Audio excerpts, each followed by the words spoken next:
Bien, bonsoir. Bonsoir. Donc, je vais vous laisser vous présenter et nous expliquer un peu ce que vous faites ici. Frédéric Fournier. Julie Renaud. Élisabeth Tremblay. En fait, on est le Théâtre en quelque part, une compagnie de théâtre qui a comme mandat de créer des ponts entre les régions et les grands centres, parce que Frédéric et moi, on est originaires de l'Abitibi-Témiscamingue, puis on habite à Montréal, donc on essaie de créer des ponts artistiques entre les deux. Voilà. Est-ce que c'est votre premier spectacle? C'est pas le premier spectacle de la compagnie. On avait fait, l'an dernier, on a présenté Starshit, qui était un spectacle d'un tout autre genre, qui se passait à Montréal, au centre-ville de Montréal. On l'a joué à Montréal en premier, puis après ça, on est venu le présenter en région. Fait que là, on fait vraiment l'inverse. On a créé un spectacle de contes sur l'Abitibi-Témiscamingue qu'on présente en région, puis qu'on veut éventuellement aussi présenter ailleurs. C'était ma prochaine question. Alors, fait que vous avez fait une petite tournée cet été. Donc, on a fait 6 spectacles, dans le fond, à différentes places. Donc, au Domaine Brain, à Gig, on a joué à Rouen, à Moss, La Sarre. Écoute, on a fait 6 spectacles. Donc, on a pu présenter la première fois, justement, ce spectacle-là qui a été créé cette année pour venir le présenter ici. Fait que là, on est dans la deuxième, dans le fond, tournée pour les Journées de la culture. Donc, puis vous allez le présenter, vous allez continuer à le présenter? Oui, demain, en fait, on le présente à Rouen, à la bibliothèque, à 3h, puis à 1h dimanche à la bibliothèque d'Amos aussi. Ouais. Donc, les inspirations vous sont venues d'histoires que vous avez entendues ou c'est des choses plus inventées? On part d'enjeux qui se passe en Abitibi. C'est moi et Julie qui a écrit le spectacle. Donc, on a chacun notre façon d'écrire aussi. On a des thèmes différents qu'on aborde. Mais c'est sûr que les personnages, il y a des personnages qu'on parle. En tout cas, que moi, au niveau comment j'écris, je m'inspire de gens qui existent pour vrai. Puis après ça, c'est très... on part dans une poésie, dans un imaginaire, avec justement chaque histoire, chaque enjeu, chaque conte a sa petite particularité. Oui, pour moi, les contes et les chansons, je les ai écrits différemment. En fait, les chansons, pour moi, c'est vraiment plus un hommage à la région. C'est plus une espèce de nostalgie ou ce qui me manque de la région quand je suis à Montréal. Donc, ils sont un peu plus poétiques. Puis, les contes sont un peu plus parlés. Puis, les contes, pour moi, c'est vraiment des enjeux qui me touchent, qui se passent en ce moment. Donc, on parle des mines, on parle du fait qu'on travaille vraiment beaucoup, qu'on travaille trop. On parle de l'eau, comment on préserve notre eau. Fait que c'est vraiment, on s'est dit à quoi ça va ressembler l'Abitibi-Témiscamingue, qui est une région ressource. Si on continue au train où on va, on a essayé d'imaginer.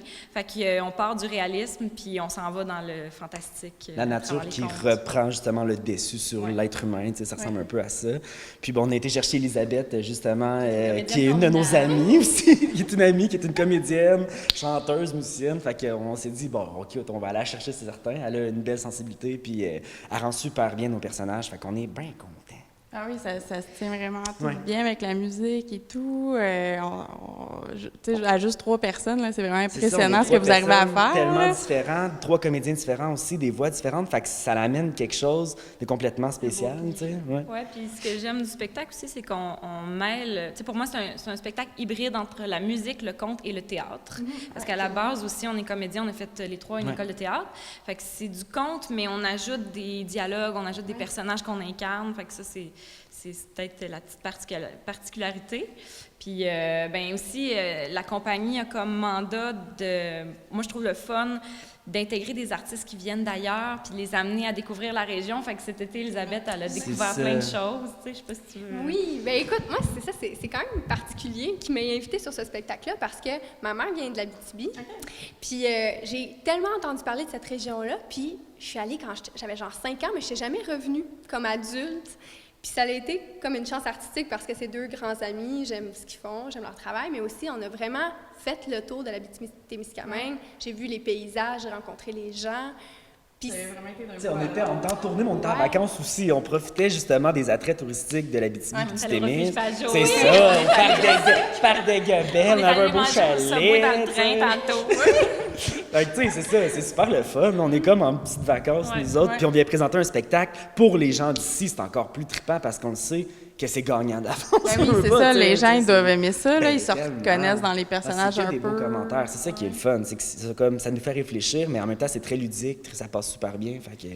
Puis, tu sais, je trouve ça le fun de jouer aussi ailleurs que juste dans des salles de spectacle. Puis je trouve ça le fun aussi de jouer ailleurs que dans les grands centres, parce que je trouve qu'on rencontre vraiment les gens avec la tournée qu'on fait en ce moment. C'est peut-être d'autres publics qui viennent, qui viendraient pas nécessairement en salle.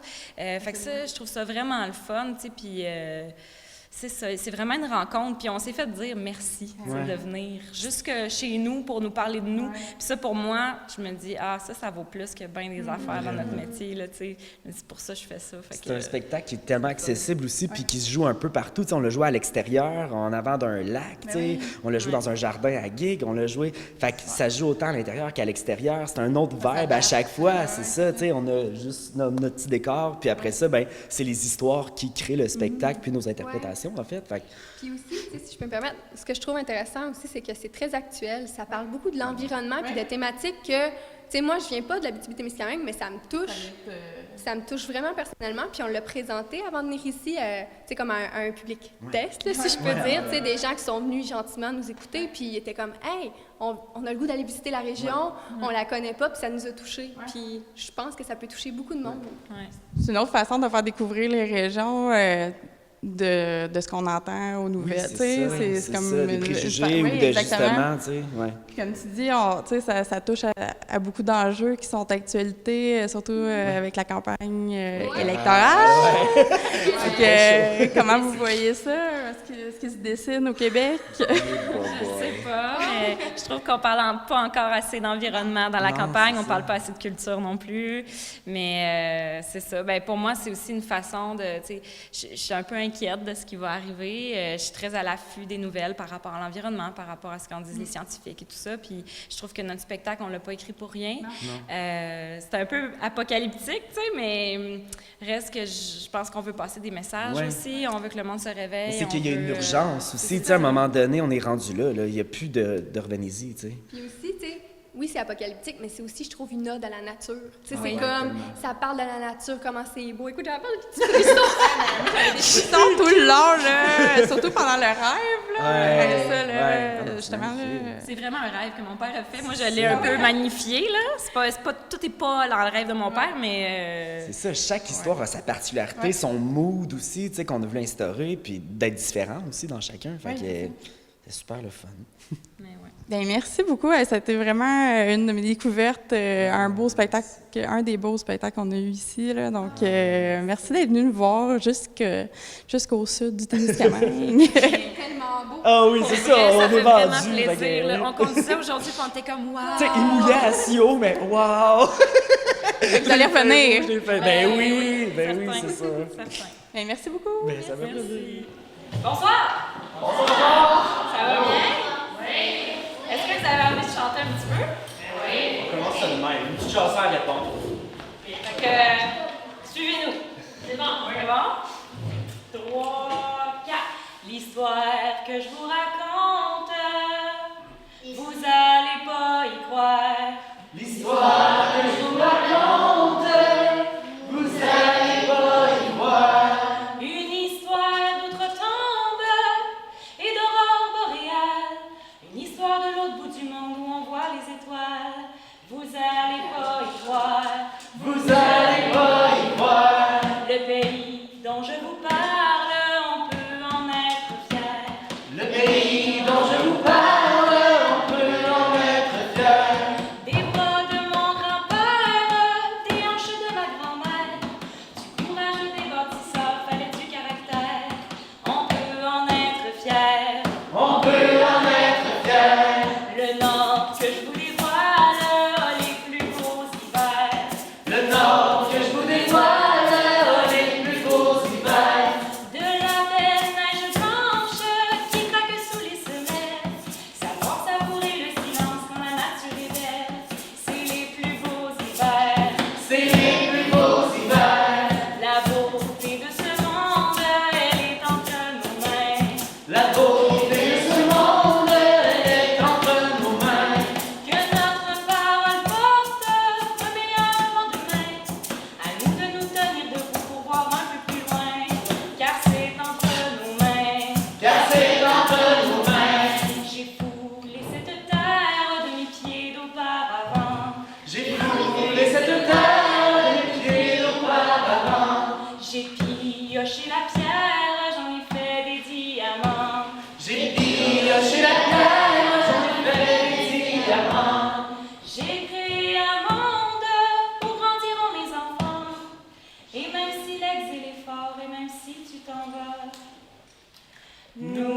jamais que l'ombre brille à l'intérieur de toi. Pour se présenter un peu, mais moi je suis Frédéric Fournier, je viens de Saint-Eugène-de-Guy au Témiscamingue. Moi, c'est Julie Renaud, je viens de D'Alembert. Puis Elisabeth, on l'a ramassé sur le bord du chemin. Oui, mais j'ai des ancêtres qui viennent de là-haut. Mais ce soir, nous, on avait envie de vous parler de tout le territoire Témiscabitibi au grand complet. Fait qu'on vous a écrit 5 histoires qui se passent dans toutes les MRC de la région. Ouais, on s'est demandé à quoi ça ressemblerait le Témiscamingue puis la Abitibi si on continue au train où on va. Fait que, ben ça a une petite saveur apocalyptique, mettons. Mais faites-vous-en pas, on va rire pareil ensemble à soir, puis je pense qu'on va passer une bien belle soirée tout le monde ensemble. Et d'ailleurs, ça commence maintenant. Avec une histoire qui s'est passée à La Sarre, il y a une couple d'années de ça, et qui m'a été racontée par un certain dénommé Laurent. Laurent, lorsqu'il jeunissait, il aimait bien ça aller à la chasse à la perdrix. Hein, et quand, de temps en temps, il s'en allait dans le bois, puis il ramenait le souper. Mais à un moment donné, il a vu quelque chose d'étrange. Une gélina avec des reflets dorés sur les plumes. Bon. Fait que, il était comme obnubilé. T'sais, il restait là en silence pour pas faire peur à la bête. Puis là, à un moment donné, il a comme bougé puis il a pilé accidentellement sur une branche qui traînait à terre. Ça a fait à peu près son. Fait que là, la perdrix, elle a pris peur. Puis elle s'est envolée. Mais tu sais, on va se le dire, hein, des perdrix, c'est pas bien bright, hein, même quand ça chante. Fait qu'elle est allée se poser pas trop loin. Fait que là, Laurent, il l'a suivi. Fait qu'elle a redécollé. Fait qu'il l'a re-suivi. Puis elle a redécollé. Fait qu'il l'a re-suivi. Puis le manège a duré comme ça une bonne dizaine de minutes certaines. Jusqu'à temps qu'il en perde complètement son âme. Jusqu'à temps que, comme dirait Richard, Vive de beau, puis de beau. C'est je suis rendu, moi, là. il s'est retrouvé dans un coin de la forêt qu'il ne reconnaissait pas. Tu sais, Laurent, c'est un ancien bûcheron, là, c'est pas son genre de se perdre dans le bois, là. Son petit cœur, il commençait à pomper pas mal. Jusqu'à temps qu'il se rende compte qu'il venait de tomber sur une mine d'or. Mais une mine d'or qui coulait à travers des centaines et des centaines de feuilles d'érable. Les arbres avaient comme de la sève dorée. Ça brillait partout. C'était magique. Mais ça se pouvait pas. Premièrement. Il n'y a pas autant d'érable dans le coin, c'est impossible. Deuxièmement. De l'eau d'érable, ça brille pas de même, voyons donc. La sève dorée. Ouais, donc, d'or. Que Laurent, il s'est pincé, puis ça y a fait mal. Il regardait ça d'un peu plus proche, puis il s'est dit... M'a revenu au printemps. Fait que de peine et de misère, il a retrouvé son chemin jusqu'à la maison. Il s'est laissé une couple de repères, là, pour pas perdre le spot. Mais quand il est arrivé, sa femme, la belle Thérèse, elle l'attendait avec une brique de canal. Où c'est que t'étais? Donc, Quand ben, ma belle Thérèse m'a rattrapé, m'a te faire un sirop d'érable que t'auras jamais goûté de ta vie. Tu vas voir. ben, une autre affaire. Mais Laurent, il a tenu sa promesse. Il est revenu un matin d'avril avec des litres et des litres d'eau d'érable. De l'eau là, qui brillait, qui shinait, qui glowait in the dark. No joke. Hey, la belle Thérèse n'avait jamais vu ça de sa sainte vie. Fait que là, faites bouillir ça, puis ça a donné le plus beau, le plus onctueux, le plus savoureux de tous les sirops d'érable jamais produits en Abitibi-Témiscamingue. Allez vendre ça en ville, puis ça marchait bien. Il était bien content. Mais une nuit, Laurent, il s'est réveillé à minuit pile, les yeux grands ouverts, pour aller à la toilette. Fait que, il se lève, puis là, il tourne le coin de la cuisine, puis il voit quelque chose d'étrange. Une femme, habillée en noir, assis à table de la cuisine en train de se beurrer une toast avec son beurre d'érable. Excusez, je peux-tu vous aider? Lentement, la femme s'y retourne.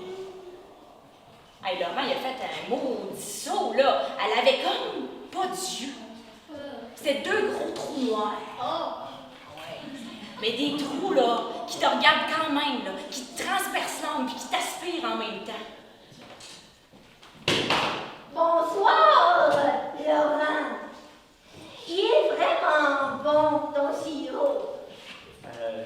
Est-ce qu'on se connaît? Je pense qu'on s'est frôlé une couple de fois, mais je suis pas sûre que tu t'en souviennes. C'est que ce sirop-là, il est à moi. Ton entaillé misérable. Ouais, excusez, je savais pas que ça appartenait à quelqu'un. Mais c'est correct. Ça arrive, des erreurs. C'est juste que là, tu fais pas mal de profit sur mon dos. Pis ça, c'est pas ben fin, ça. Tu penses pas? Écoutez, je suis vraiment désolé, madame. Madame? Tu peux m'appeler la mort. Un silence de mort s'est dressé entre Laurent et la mort. T'es chanceux, parce que je suis juste un petit peu fâchée, pas trop fâchée. Puis, on peut même faire un arrangement, si tu veux. Tu connais les bienfaits de l'or sur l'homme. Ben, je vous dirais que je connais plutôt les méfaits de l'or sur l'homme. Quiconque consomme la sève de misérable se procure la vie éternelle. Si tu continues ta business, tu me donnes la moitié des profits. Puis moi, en échange, je te donne la vie éternelle jusqu'à toujours. C'est un pas pire deal, ça me semble. Tu trouves pas? Ouais. Parfait! Alors on se retrouve dans un an, jour pour jour, même heure, même poste, même pomme. À bientôt, Laurent. Et la mort a disparu, laissant planer un silence lourd dans la cuisine de Thérèse et Laurent. Eh ben, à quoi je me sens embarqué, moi, là? Fait que Laurent, ben, il a continué sa business. Le sirop d'or pour de l'énergie ardente, une belle peau jeune et un goût délicieux. Ouais, il était pas super bon en slogan. Mais il était pas pire en affaires. Puis ça allait de mieux en mieux. Hey, les gens, ils devenaient comme accros au sirop d'or. Ça les gardait jeunes, qui disaient. Puis quand on lui demandait c'était quoi l'ingrédient secret, il répondait... Ah, ben de l'amour. Puis ça passait comme dans du beurre d'érable. Après 1 an, jour pour jour, même heure, même poste, même pomme, la mort est revenue le voir, beurrant sa toast avec ses yeux noirs puis vide pis tout. Puis, ça a l'air de bien aller, tes affaires. Ah, ben, je travaille fort. C'est bon, ça. Je veux ma moitié à cette œuvre. Puis ça a continué comme ça. La mort est revenue le voir après 2 ans, 5 ans, 10 ans, 20 ans. Laurent Biel commençait à bien s'entendre. Tu sais, c'est ça que ça fait hein, quand les affaires ils vont bien. Hey, la salle grossissait sans bon sens, puis pourtant personne semblait prendre une ride. Là, son produit a commencé à s'étendre partout à travers la l'Abitibi, le Témiscamingue, le Québec, le Canada, puis même les States. Mais, parce qu'il y a toujours un mais quand tu fais un deal avec le diable. Mais c'était le seul Laurent qui pouvait toucher aux érables d'or. Personne d'autre pouvait même connaître leur existence. C'était un secret. Fallait qu'ils fournissent tout ça avec la demande. Là. Puis tu sais, les érables, ils fournissaient à longueur d'année, hein, pas juste au printemps. Fait que pas de vacances pour Laurent. À un moment donné, il y a quelque chose qui vient frapper à ta porte, puis ça s'appelle la fatigue. Le jour de ses 100 ans, la mort est revenue le voir. Bonne fête! Je t'ai fait un gâteau. Écoutez, Madame Lamour. Hey, voyons donc, Laurent, tu peux me tutoyer, Lolo. Combien de fois va falloir que je te le dise? Mais je suis épuisé. Je travaille tout le temps. J'ai même plus le temps d'aller chasser dans le bois, d'écouter le silence.